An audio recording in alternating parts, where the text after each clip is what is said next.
Hello friends, எல்லாரும் எப்படி இருக்கீங்க? இன்றைக்கி நம்ம வீடியோவில் அரிசி மாவு இல்லாமலே நம்ம புட்டு செய்ய போகிறோம். அதுவும் 2 விதமான புட்டு செய்ய போகிறோம். நல்லா ஹெல்த்தியாக, நல்லா டேஸ்டியாக, எல்லாருக்கும் பிடிக்கக்கூடிய வகையில் 2 விதமான புட்டு எப்படி செய்கிறதுன்னு பார்க்கலாம். 1 கப் கேழ்வரகு மாவு எடுத்திருக்கேன். அதாவது நிறைய பேருக்கு கேழ்வரகு மாவுனா என்னன்னு கேட்குறீங்க. ராகி மாவு வந்து 1 கப் அளந்து எடுத்திருக்கேன். முதல்ல மாவு வந்து நம்ம சலிச்சு சேர்த்துக்கலாம்.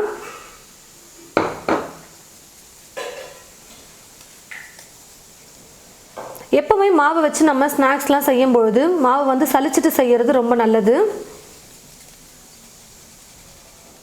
மாவு சலிச்சதுக்கு அப்புறமா உப்பு சேர்த்துக்கிறேன். உப்பு வந்து கொஞ்சமாக சேர்த்துக்கோங்க. எந்த ஒரு ஸ்வீட் செய்யறதா இருந்தாலும் உப்பு வந்து கொஞ்சமாக சேர்க்கணும். உப்பு சேர்த்துட்டு லைட்டாக மிக்ஸ் பண்ணி விட்டுக்கலாம். இப்போ இது கூட தண்ணி சேர்த்து நம்ம மிக்ஸ் பண்ணிக்கலாம். தண்ணி வந்து கொஞ்சம் மிதமான சூட்டில் சூடு பண்ணி எடுத்துக்கோங்க. தண்ணி வந்து பார்த்தீங்கன்னா ஸ்பூன் கணக்கில் தான் நம்ம யூஸ் பண்ண போகிறோம். ரொம்ப அதிகமாக சேர்க்கக்கூடாது. கொஞ்சம் கொஞ்சமாக தண்ணியை தெளித்து நம்ம மிக்ஸ் பண்ணிக்கலாம். மாவு வந்து உதிரியாகவே இருக்கணும். ஆனால் மாவு வந்து கொஞ்சம் லைட்டாக தொடும் பொழுது ஈரப்பதமாக இருக்கணும். அந்த அளவுக்கு நம்ம தண்ணி சேர்த்து மிக்ஸ் பண்ணணும்.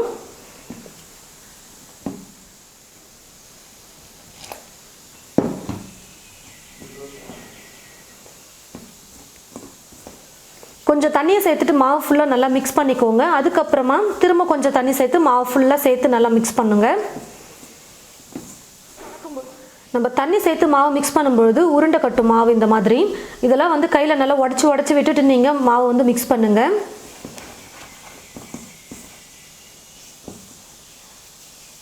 பாருங்கள் ஃப்ரெண்ட்ஸ், நான் வந்து தண்ணி கொஞ்சம் கொஞ்சமாக தெளித்து மாவு வந்து மிக்ஸ் பண்ணிக்கிட்டேன். இப்போ வந்து பார்த்தீங்கன்னா மாவு கொஞ்சம் ஈரப்பதமாக இருக்கிற மாதிரி இருக்கும். பாருங்கள், இந்த மாதிரி பிடிக்கும்போது நல்லா மாவு ஒட்டும். அப்போ தான் நல்லா சாஃப்டாக இருக்கும் புட்டு சாப்பிட்றதுக்கு. அதனால கொஞ்சம் மாவு தண்ணி தெளித்து நம்ம மிக்ஸ் பண்ணோம்னா கொஞ்சம் ஈரப்பதத்தில் இருக்கணும். இப்போ வந்து பார்த்தீங்கன்னா தண்ணி சேர்த்தது போதும். ஆனால் மாவு வந்து பார்த்தீங்கன்னா தெரியும், கொஞ்சம் உருண்டையாக இருக்கும். இந்த உருண்டைகள் எல்லாம் இல்லாத மாதிரி நம்ம கையை வச்சு நல்லா இப்படியும் உதிர்த்துக்கணும்.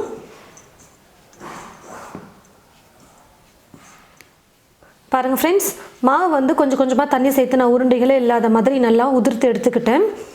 சின்ன உருண்டைகளாக இருந்தால் பரவாயில்ல, ரொம்ப பெரிய உருண்டைகளாக இருக்கக்கூடாது. ராகி மாவு வந்து பார்த்தீங்கன்னா நல்லா ஈரப்பதமாக இருக்கணும். அப்போ தான் புட்டு வந்து நல்லா சாஃப்டாக இருக்கும் சாப்பிட்றதுக்கு. தண்ணி வந்து ரொம்ப கம்மியாகவும் சேர்த்துறாதீங்க. அதே மாதிரி ரொம்ப அதிகமாகவும் ஈரம் இருக்கக்கூடாது. இந்த மாதிரி பாருங்கள், கையில் மாவு பிடிச்சோம்னா நல்லா பிடிக்கணும். இந்த மாதிரி மாவு தொட்டாலே தெரியும் நமக்கு ஈரப்பதம் இருக்கிறது. அந்த அளவுக்கு நீங்கள் தண்ணியை வந்து கொஞ்சம் கொஞ்சமாக சேர்த்து மிக்ஸ் பண்ணிவிட்டு உருண்டைகள் இல்லாத மாதிரி நல்லா உதிர்த்து எடுத்துக்கோங்க. இந்த மாதிரி ஒரு காட்டன் துணி எடுத்துக்கோங்க. காட்டன் துணி, வெள்ளை துணி வந்து தண்ணியில் போட்டு நனைச்சிட்டு கொஞ்சம் கூட ஈரமே இல்லாத மாதிரி நல்லா பிழிஞ்சு எடுத்து வச்சுருக்கேன். இப்போ இந்த துணியில் வந்து நம்ம எடுத்து வச்சுருக்கிற ராகி மாவை சேர்த்துக்கலாம். இப்போ இதை அப்படியே துணி போட்டு இப்படி மூடிட்டு நம்ம இட்லி பாத்திரத்தில் வச்சுக்கலாம். இட்லி பாத்திரத்தில் தண்ணி ஊற்றி வச்சுட்டேன். தண்ணி வந்து நல்லா கொதிக்க ஆரம்பித்ததுக்கப்புறமா ஒரு இட்லி பிளேட் வச்சுட்டு அதுக்கு மேலே நம்ம ரெடி பண்ணியிருக்கிற மாவை இது மேலே வச்சுக்கலாம். மேலே மூடி போட்டு மூடி வச்சிடுறேன். குறைஞ்சது 20 நிமிஷமாவது நல்லா வேகணும். அப்போ தான் புட்டு நல்லா வெந்து சாஃப்டாக இருக்கும் சாப்பிட்றதுக்கு. 20 நிமிஷத்துக்கு கேழ்வரகு மாவை வேக வச்சு எடுத்துக்கிட்டேன். இப்போ நான் ஸ்டவ் ஆஃப் பண்ணிடுறேன்.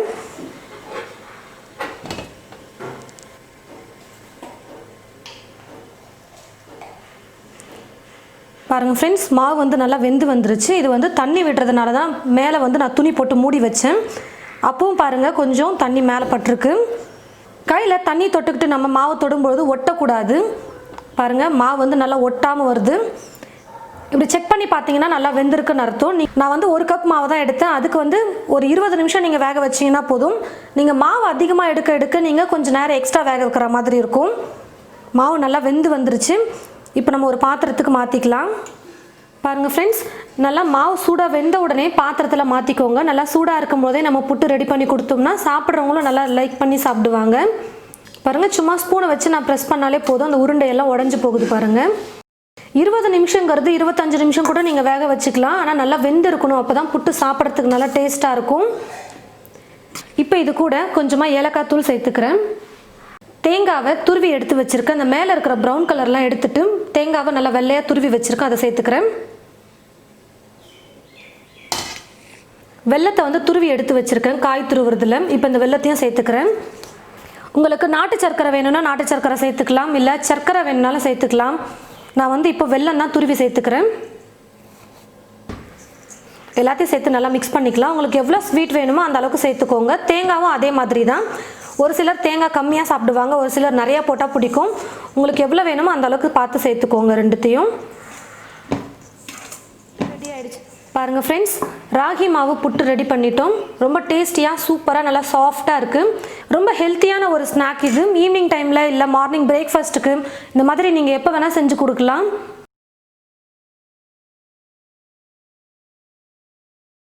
ஒரு கடாய் எடுத்திருக்கேன். கடாயில் வந்து கோதுமை மாவை சேர்த்துக்கிறேன். 1 கப் கோதுமை மாவு எடுத்திருக்கேன். இதோட வெயிட் வந்து பார்த்திங்கன்னா 200 கிராம் இருக்குது. மாவு முதல்ல சலிச்சிட்டு நம்ம சேர்த்துக்கலாம்.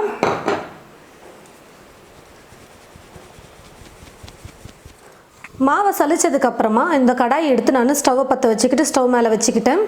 கொஞ்சம் கடாய் சூடு ஏறினதுக்கப்புறமா ஸ்டவ்வை வந்து மீடியம் ஃப்ளேமில் வச்சுக்கோங்க. தீ ஃபுல்லாக வைக்கக்கூடாது, மாவு வந்து கருகிடும். அதுக்கப்புறம் ஸ்மெல் வந்து தீஞ்ச ஸ்மெல் வர மாதிரி ஆகிடும். அதனால் கடாய் நல்லா கொஞ்சம் சூடு ஏறினதுக்கப்புறமா 4லேருந்து 5 நிமிஷத்துக்கு ஸ்டவ்வை மீடியம் ஃப்ளேமில் வச்சுக்கிட்டு நல்லா வறுத்துக்கலாம். பாருங்கள் ஃப்ரெண்ட்ஸ், கோதுமை மாவை 5 நிமிஷம் நான் வந்து மீடியம் ஃப்ளேமில் வச்சுக்கிட்டு நல்லா வறுத்துக்கிட்டேன். இப்போ நான் ஸ்டவ் ஆஃப் பண்ணிவிட்டு ஒரு பாத்திரத்துக்கு மாற்றிக்கிறேன். நல்லா இந்த மாதிரி கொஞ்சம் அகலமான பாத்திரத்தில் மாவை கொட்டி வச்சுக்கோங்க. சூடு வந்து கையில் தொடுற அளவுக்கு நல்லா ஆறட்டும். ஒரு டம்ளரில் சுடு தண்ணி எடுத்து வச்சுருக்கேன். இந்த தண்ணியில் வந்து கொஞ்சமாக உப்பு சேர்த்துக்கிறேன். உப்பு நல்லா கரையட்டும். மாவு சூடு ஆறத்துக்குள்ளே உப்பும் நல்லா கரைஞ்சிடும். தண்ணியும் வந்து நம்ம கையில் தொடுற அளவுக்கு மிதமான சூட்டுக்கு வந்துடும். கோதுமை மாவு நல்லா சூடு ஆறிடுச்சு. சுடு தண்ணியும் வந்து நல்லா மிதமான சூட்டுக்கு வந்துருச்சு. இப்போது கொஞ்சம் கொஞ்சமாக தண்ணியை தெளித்து நம்ம மிக்ஸ் பண்ணிக்கலாம். ரொம்ப அதிகமாக தண்ணி சேர்க்கக்கூடாது, கொஞ்சம் கொஞ்சமாக சேர்த்து நம்ம மிக்ஸ் பண்ணணும்.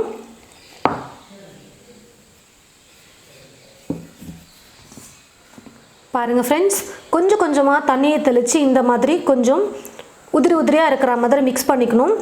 தண்ணி வந்து மொத்தமாக சேர்த்துடக்கூடாது, கொஞ்சம் கொஞ்சமாக தண்ணி சேர்த்து நம்ம இப்படி மிக்ஸ் பண்ணும்போது தான் இந்த மாதிரி பதத்துக்கு கொண்டு வர முடியும். ரொம்ப பெரிய பெரிய உருண்டைகளாக இருக்கக்கூடாது. கொஞ்சம் இந்த மாதிரி உதிரி உதிரியாக இருக்கிற மாதிரி நீங்கள் கையில் கொஞ்சம் கொஞ்சமாக தண்ணி சேர்த்து மிக்ஸ் பண்ணிங்கன்னா கரெக்டாக வந்துடும். இப்போது ரெடி பண்ணி வச்சுருக்கிற இந்த கோதுமை மாவை வந்து மிக்ஸி ஜாரில் சேர்த்துக்கிறேன். நம்ம நார்மலாக சட்னியெல்லாம் அரைக்கிற மாதிரி அரைக்கக்கூடாது. இதை வந்து பல்ஸ் மோட்டில் தான் நம்ம அரைச்சி எடுக்கணும். ரொம்ப பவுடராக வரக்கூடாது, கொஞ்சம் வந்து கொரகொரப்பாக இருக்கிற மாதிரி தான் நம்ம அரைச்சி எடுத்துக்கணும். கொஞ்சம் பெருசாக இந்த மாதிரி உருண்டை இருக்குது பார்த்தீங்களா, அதெல்லாம் கொஞ்சம் பொடி பொடியாக ஆகிற மாதிரி நம்ம அரைச்சி எடுத்துக்கணும். அதனால் பல்ஸ் மோடில் ஒரு 2-3 முறை திருப்பி எடுத்திங்கனாலே போதும். பாருங்கள் ஃப்ரெண்ட்ஸ், நான் வந்து 2 முறை தான் பல்ஸ் மோடில் திருப்பி எடுத்தேன், அதுக்கே கரெக்டாக வந்துருச்சு. ரொம்ப நைஸாக மாவு மாதிரி இருக்கக்கூடாது, அதே மாதிரி ரொம்ப பெருசாகவும் உருண்டைகளாக இருக்கக்கூடாது. இந்த மாதிரி நல்லா கொஞ்சம் கொரகொரப்பாக இருக்கிற மாதிரி நான் அரைச்சி எடுத்துருக்கேன். பாருங்கள், இந்த மாதிரி ஒரு காட்டன் துணி எடுத்துக்கோங்க. காட்டன் துணி எடுத்துக்கிட்டு தண்ணியில் வந்து நனைச்சிட்டு ஈரமே இல்லாத மாதிரி நல்லா புழிஞ்சு எடுத்துக்கோங்க. ரெடி பண்ணியிருக்கிற கோதுமை மாவை சேர்த்துடுறேன். இட்லி பாத்திரத்தில் தண்ணி ஊற்றி வச்சுட்டேன். தண்ணி வந்து நல்லா கொதிக்க ஆரம்பித்ததுக்கப்புறமா இதுக்கு மேலே ஒரு பிளேட் வச்சுட்டு இதுக்கு மேலே இப்போ நம்ம மாவு வச்சுக்கலாம். நல்லா இந்த மாதிரி மாவு தட்டு ஃபுல்லாக ஸ்ப்ரெட் பண்ணி விட்டுட்டு இந்த துணி எக்ஸ்ட்ரா இருக்கிற துணியை அப்படியே மூடி விட்டுருங்க. இட்லி பாத்திரத்தில் தண்ணி வந்து நல்லா காஞ்சதுக்கு அப்புறமா நீங்கள் வந்து கோதுமை மாவை வச்சு ஆவி பிடிக்கணும். மூடி போட்டு மூடிட்டு ஒரு 10லேருந்து 12 நிமிஷத்துக்கு நான் வந்து குக் பண்ணிக்கிறேன். நல்லா மாவு வேகட்டும். பாருங்கள் ஃப்ரெண்ட்ஸ், நான் வந்து 15 நிமிஷம் வந்து வேக வச்சுக்கிட்டேன். கோதுமை மாவு நல்லா வெந்து வந்துருச்சு. இப்போ இதை அப்படியே ஒரு பாத்திரத்துக்கு மாற்றிக்கலாம். பாருங்கள், வேக வச்சு எடுத்தேன் கோதுமை மாவு வந்து ஒரு பாத்திரத்துக்கு மாற்றிக்கிட்டேன். கொஞ்சம் லைட்டாக உருண்டையாக இந்த மாதிரி இருந்ததுன்னா ஸ்பூனை வச்சு இப்படி லைட்டாக ப்ரெஸ் பண்ணிங்கனாலே உடஞ்சிரும். இப்போ இது கூட ஸ்வீட் சேர்த்துக்கலாம்.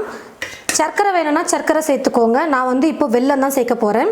வெல்லத்தை வந்து காய் துருவுறதில் வந்து துருவிக்கோங்க. இந்த மாதிரி துருவி எடுத்துக்கிட்டிங்கன்னா நல்லா பொடியாக கிடைக்கும் உங்களுக்கு. உங்களுக்கு எவ்வளோ ஸ்வீட் வேணுமோ அவ்வளோ சேர்த்துக்கோங்க. சர்க்கரை வேணுன்னா கூட சேர்த்துக்கலாம், இல்லை நாட்டு சர்க்கரை சேர்த்துக்கலாம், எது வேணாலும் சேர்த்துக்கோங்க. வெல்லத்தை சேர்த்து நல்லா மிக்ஸ் பண்ணதுக்கப்புறமா தேங்காய் சேர்த்துக்க போகிறேன். தேங்காய் வந்து மேலே அந்த ப்ரௌன் கலரில் இருக்கும் பாருங்கள், அது எல்லாத்தையும் நான் எடுத்துகிட்டு வெறும் வெள்ளையாக தேங்காய் மட்டும் நான் துருவி வச்சுருக்கேன். உங்களுக்கு தேங்காய் அதிகமாக வேணும்னா நிறையா சேர்த்துக்கோங்க, இல்லை கொஞ்சமாக வேணும்னா ஒரு பிடி அளவுக்கு கூட சேர்த்துக்கோங்க. நாங்கள் வந்து தேங்காய் கொஞ்சம் நிறையா போட்டு சாப்பிடுவோம், அதனால் கொஞ்சம் நிறையா சேர்த்துக்கிறேன். இது கூடவே இன்னும் மணத்துக்கு ஏலக்காய் பொடி வேணுன்னா கூட நீங்கள் சேர்த்துக்கலாம். நான் வந்து இப்போ அதெல்லாம் சேர்க்காமலே செய்கிறேன். வேணும்னா ஒரு சிட்டிகை அளவுக்கு ஏலக்காய் தூள் கூட சேர்த்துக்கோங்க. அது மட்டும் இல்லாமல் ஒரு ஸ்பூன் நெய் கூட இதில் சேர்த்து நீங்கள் மிக்ஸ் பண்ணி சாப்பிட்லாம், நல்லா டேஸ்டியாக இருக்கும். நல்லா ஒரு டேஸ்டியாக சூப்பராக அரிசி மாவில் எப்படி இருக்குமோ புட்டு அதே டேஸ்ட்டில் நம்ம செஞ்சுருக்கோம். இது போல் நீங்களும் உங்களுடைய வீட்டில் கோதுமை மாவு புட்டு செஞ்சு பாருங்கள். செஞ்சு பார்த்துட்டு எப்படி இருக்குன்னு மறக்காமல் கமெண்ட் பாக்ஸில் வந்து கமெண்ட் பண்ணுங்கள். இந்த வீடியோவை மற்றவங்களுக்கும் ஷேர் பண்ணுங்கள். இது போல் நிறைய ரெசிபிஸ் பார்க்க தமிழ் ஃபுட் மசாலா சேனலை மறக்காமல் சப்ஸ்கிரைப் பண்ணிக்கோங்க. கூடவே பக்கத்தில் இருக்கிற பெல் ஐக்கானை கிளிக் பண்ண மறந்துடாதீங்க. தேங்க்யூ.